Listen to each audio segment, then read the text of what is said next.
No one expected Prince George to speak, not at a national ceremony, not at his age, and certainly not like that.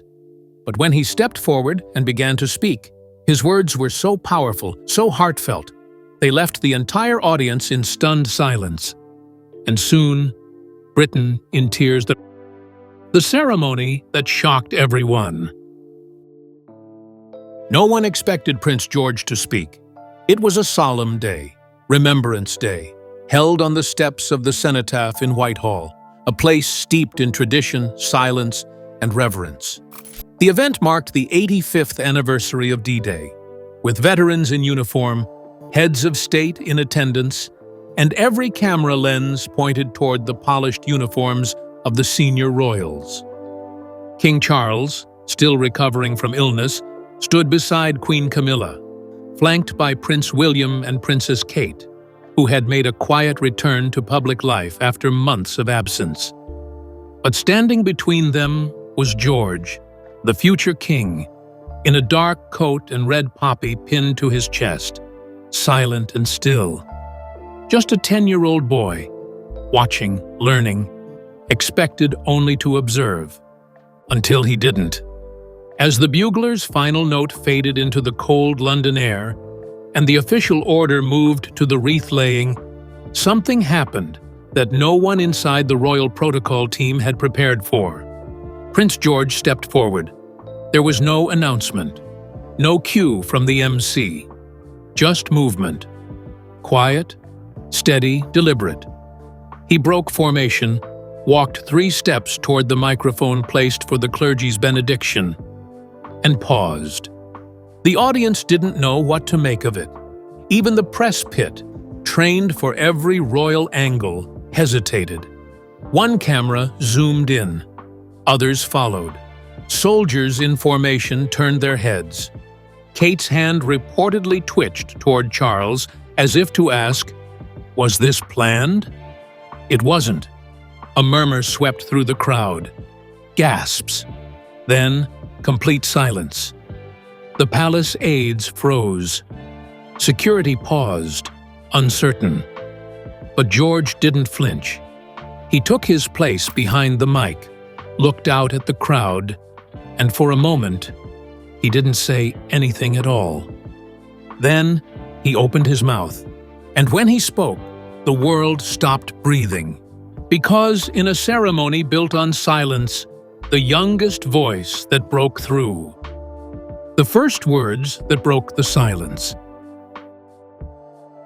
To those who never came home, we remember you. I remember you. That's how Prince George began. His voice wasn't loud, but it didn't need to be.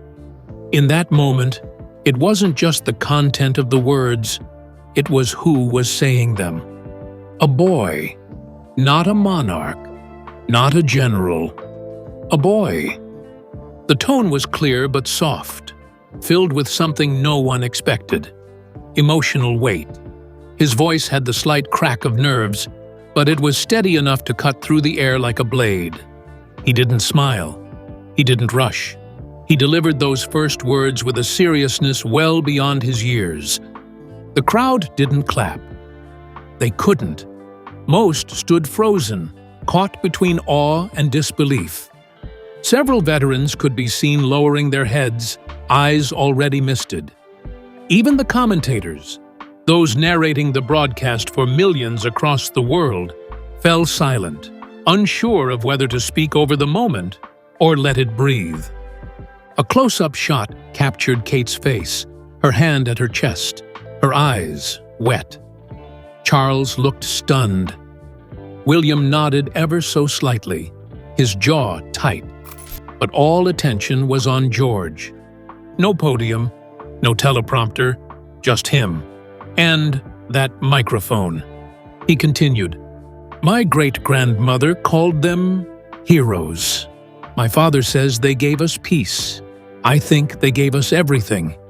It wasn't long, no more than 90 seconds. But those words, unscripted, unrehearsed, shifted something in the room, and possibly in the nation.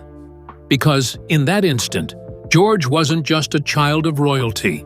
He was a child of remembrance, of legacy, of quiet leadership, and the crowd felt it. As he stepped back from the mic, a hush lingered, not out of confusion, but out of respect. Then someone clapped, a single clap, then more, until the crowd rose to their feet in an unplanned standing ovation, breaking with every formal rule of the day. Tears were everywhere, from royal watchers to hardened war reporters. People weren't just moved, they were changed. And all anyone could ask was, where did this come from? What he actually said. There are moments when words are rehearsed, polished, and delivered. Then there are moments when they simply pour out, honest, raw, unforgettable. Prince George's speech was the second kind. It wasn't long, under 2 minutes. But each sentence carried the kind of weight most adults never dare speak publicly. What stunned everyone wasn't just that he spoke, but what he chose to say. To those who never came home, we remember you. I remember you. That was his opening line. Simple, but it landed like a thunderclap. George didn't read from a script. He looked forward, head high, voice calm. And from the first word, you could hear he meant it. He spoke about sacrifice, about service, and about what it means to inherit something you didn't earn. We walk freely because others didn't. They didn't get to finish their stories. And now, we carry them. The crowd was silent.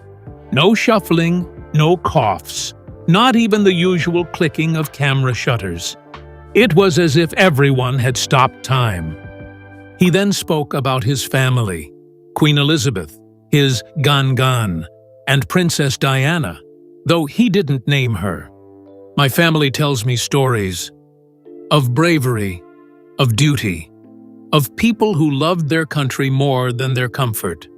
Some of those stories are ours, and some belong to everyone. By now, several members of the crowd had tears streaming down their faces. Royal aides stood completely still, visibly emotional. Some clutched their hands behind their backs. Others looked straight ahead, not daring to interrupt. George didn't thank the crowd. He didn't end with a flourish. He simply finished with one final line. We haven't forgotten you, and we never will. He stepped back, bowed his head, and returned to his place beside his parents. Nothing more, nothing less. But everything changed, because those weren't just words written for him. They felt like words he believed, as if a child had spoken directly from the soul of the nation. He didn't speak like a royal. He spoke like a reminder of what royalty is supposed to represent. But behind the words, there was something deeper, something in how he said them that made the moment unforgettable. The emotional undercurrents. It wasn't the words alone that made the world cry. It was the way Prince George carried them, not just through speech, but through every breath, every pause, every ounce of visible emotion. From the moment he approached the microphone, he looked composed, but not robotic.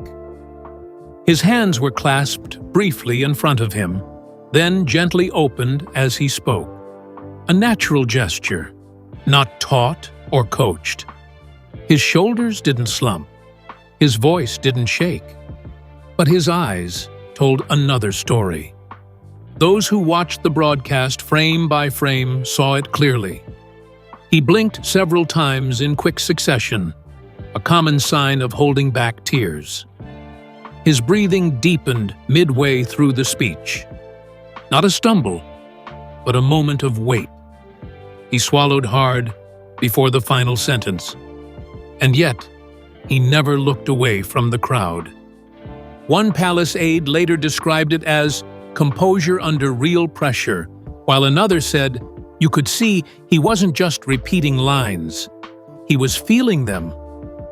It was that contrast between his youth and his presence that hit people hardest. In a setting where senior royals often rely on scripts and years of training, here was a child speaking plainly, powerfully, and with complete emotional clarity. Some viewers compared the moment to Princess Diana's early charity speeches, others to Queen Elizabeth's wartime broadcasts as a child. But there was something uniquely modern about George's delivery. He wasn't trying to be a monarch. He was trying to be human. And for a public often starved of genuine emotion from the royal family, this was a floodgate. When the camera cut to his parents, it said everything. Kate's eyes welled. William's jaw clenched. Charles wiped something from the corner of his eye. Even Camilla looked shaken. George didn't smile when he finished. He simply returned to his place, folded his hands, and bowed his head during the moment of silence that followed. That single action, so subtle, so deliberate, was what made many realize they hadn't just witnessed a sweet surprise. They had witnessed a defining royal moment. Because in just a few sentences, and without warning, a 10-year-old prince had reminded Britain what dignity looks like when it's real. The symbolism and timing. Nothing in the royal world happens without meaning, especially not something like this. Prince George's speech didn't just move the nation. It came at a critical moment in the monarchy's story. Remembrance Day already holds deep national weight, but this year, marking the 80-year anniversary of D-Day, the symbolism cut even deeper. A generation of veterans is fading. The country is fractured, and the monarchy itself has faced a bruising year filled with illness, scandal, and uncertainty. It was no accident that George was present at the ceremony. His attendance was meant to signal continuity, the line from Queen Elizabeth to Charles to William, and then to him. But no one expected that line to speak for itself, and that's what made the moment seismic. Because in one unscripted gesture, George did more than honor fallen soldiers. He became a symbol of something the monarchy desperately needed: hope. After a year of health battles for both Charles and Kate, months of absence from key royals, and growing questions about relevance, the crown needed reassurance that the future was intact.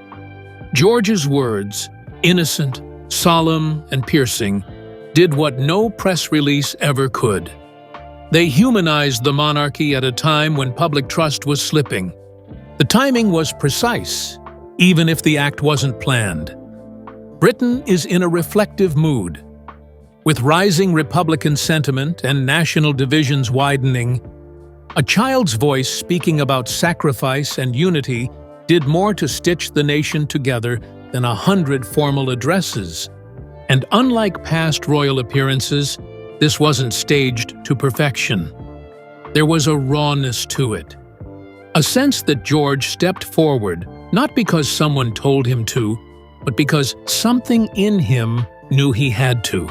That's why it resonated. He didn't speak as the future king. He spoke as a child, trying to understand what it means to carry history. And in doing so, he became something more than a prince. He became a bridge between generations, between grief and healing, between silence and meaning. But how did this happen at all? Who let him speak?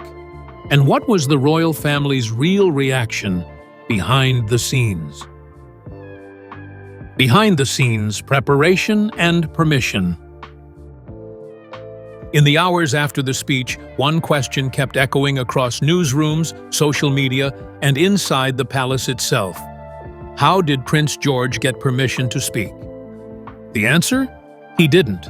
Multiple palace insiders confirmed the speech was not part of the official program. There was no teleprompter, no scripted draft, and no scheduled time for a young royal to address the crowd. which means George's decision to step forward was either a moment of pure spontaneity or a carefully guarded secret between a select few.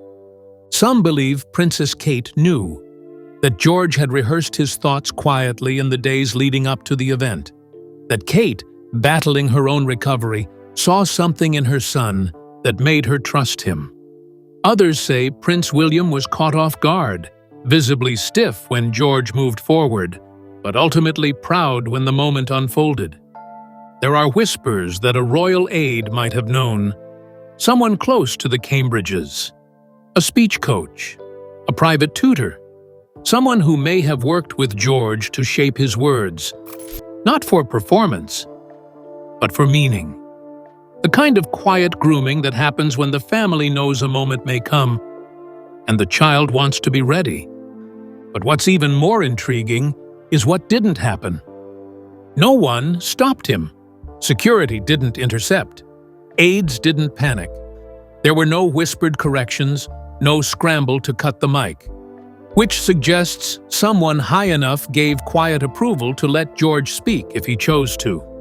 And that alone tells us everything. It means the royal family is no longer just preparing George for photos. They're preparing him for power, quietly, carefully, and in moments just like this. There are also reports that the original live broadcast was briefly muted during George's first few seconds, a standard protocol when an unscheduled speaker takes the mic. But once it was clear he wasn't off script, just off plan, the feed returned. And once the clip went viral, palace media teams refused to issue takedowns. That silence was a message. Let this moment live. There were edits, reportedly, lines George practiced but chose not to use. Mentions of my grandmother that were removed. A longer message that was shortened. But in the end, what came out was simple, heartfelt, and enough. And behind palace walls, there's one quiet truth emerging. The monarchy didn't control this moment. George did. And from that moment on, the world stopped seeing him as a child in waiting and started seeing him as a prince who just took his first real step into history. British public's emotional surge. From the moment Prince George stepped away from the microphone, the reaction was immediate and overwhelming. Across the UK and then far beyond, the country wasn't just surprised, it was moved. Within minutes, clips of his speech hit social media. The full video, raw and unedited, was shared over 20 million times in the first 24 hours. And in every corner of the internet, people were crying. Not because he was flawless, but because he was real. That boy just united the whole country in 90 seconds, one user posted on X. I haven't cried at a royal event since Diana's funeral. I'm crying now, another wrote. Veterans groups praised him. School children quoted him. Elderly citizens who rarely comment on royal affairs sent letters to the palace thanking him. The hashtag #GeorgeRemembers trended worldwide. It wasn't just admiration, it was grief, pride, and healing, all wrapped into one voice. Several interview clips surfaced of veterans who had attended the ceremony. One 94-year-old man wearing full medals said through tears, "I didn't expect to hear something so pure from a child." It felt like being seen. Headlines matched the emotion. Tears across the UK, Prince George moves nation. A future king speaks from the heart. Britain's voice of remembrance was 10 years old. Even longtime critics of the monarchy softened, admitting the moment had pierced through political divides. It didn't feel staged. It didn't feel rehearsed. It felt like a child speaking on behalf of a country that didn't know it needed him to. But what made the emotional impact so lasting was that George didn't appear to be performing. There were no perfect lines, no royal branding, just presence, just words, just meaning. And in a time when Britain has felt politically tired, socially split, and emotionally numb, that brief speech reopened a national heart that had long been closed. And while the public cried, the media machine roared to life. Media and press treatment. The press didn't just report on Prince George's speech. They dissected, debated, and magnified every frame of it. Overnight, the young prince went from ceremonial observer to front-page icon. The tabloids were glowing. The Sun ran with, "Prince with a heart. Young George's speech leaves Britain in tears." The Daily Mail called it his mother's strength, his father's resolve. The Mirror featured side-by-side photos of George and young Prince William, headlined, "History Speaks Again." Even BBC News, known for restraint, broke tone. Their lead anchor opened with, "What was meant to be a quiet day of remembrance became a moment of royal history." Broadsheets offered deeper analysis. The Guardian questioned the deeper meaning.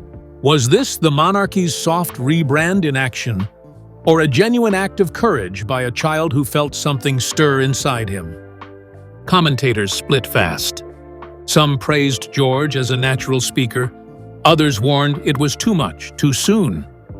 "We cannot place the future of a monarchy on the shoulders of a child," one royal analyst cautioned. But others pushed back. He chose to speak. That's leadership, not pressure. Psychologists weighed in on his emotional control. Protocol experts debated whether rules had been broken. Even celebrity commentators chimed in, from actors to musicians to world leaders. One segment on Sky News turned into a live debate. Was George's speech spontaneous, or quietly approved as a calculated emotional moment for a monarchy under strain? Then came the conspiracy theories. Some internet corners claimed the speech was rehearsed for weeks. Others insisted Princess Diana would have been proud, drawing emotional parallels between George's composure and her famous People's Princess legacy. Regardless of the spin, the media couldn't stop watching. Clips were re-aired hourly. Commentators discussed it across morning shows, late-night panels, and international broadcasts. It wasn't just a news story. It was a moment that rewrote how Britain sees its future king. And the royal press office? Silent. No clarifying statement, no correction, just quiet approval, letting the narrative bloom on its own. Because, for once, the story didn't need to be shaped. George had already shaped it himself. But behind all the headlines, one question grew louder. What happens now that the world has seen him speak? Impact on George and the monarchy. In under 2 minutes, Prince George's quiet act of courage didn't just move the nation. It altered the public's entire view of him. For years, he's been protected, photographed but shielded, present but silent. But now, the silence is broken, and that changes everything. For the first time, the public saw George not as a child of privilege, but as a young heir carrying something heavier than most could ever imagine: the weight of legacy. The speech sparked what royal insiders are already calling a sentiment shift. People no longer talk about George as a boy. They talk about him as the future of the monarchy. But with that praise comes pressure. Some fear he was pushed into the spotlight too soon. Others argue he stepped into it willingly, instinctively, and showed he was ready. Behind palace walls, aides are reportedly reassessing future plans. George was not expected to speak again publicly until at least age 15. Now there's internal debate. Do they let him take on more public moments, or protect him fiercely from overexposure? William and Kate are said to be deeply proud, but cautious. One insider noted, "They know what the spotlight can do. They lived it, They're not rushing him into anything. Still, they can't ignore what happened. The public connected with George in a way that no adult royal has managed in years. Even the monarchy's branding may subtly shift. More youth, more heart, less distance. George reminded people of what the crown can feel like, not just represent. But this moment also draws a line. From now on, George is no longer just the child waving from balconies. He's the boy who spoke when no one expected him to. And that's something people will never forget. What no one knows yet, not the palace, not the press, is whether this speech was a one-time spark or the beginning of something much bigger around. The questions left hanging. Even now, days after the world watched him speak, Prince George's moment still echoes, not just in headlines, but in quiet conversations across Britain. And the questions keep piling up. Will he ever speak like that again, or was this lightning in a bottle? The palace hasn't released a full transcript. Only fragments have been confirmed, mostly through live footage and on-the-ground reporting. No official video has been uploaded to royal channels. Was that a decision to protect him, or to preserve the mystery? Some wonder if there's more to the story. A longer speech? A moment backstage? A decision that George made in private with Kate? Or even with his great-grandfather's memory in mind? No one knows, and the royal family isn't offering clarity. Theories swirl. Was the speech a one-off emotional moment, or a trial balloon? Did George have full agency? Or did someone close to the crown give him a silent green light? Royal insiders are tight-lipped. But off the record, some admit this moment shifted something inside the palace. Future ceremonies may now include youth in more meaningful ways. Quiet discussions are happening about letting younger royals find their own voice, not in press releases, but in real moments.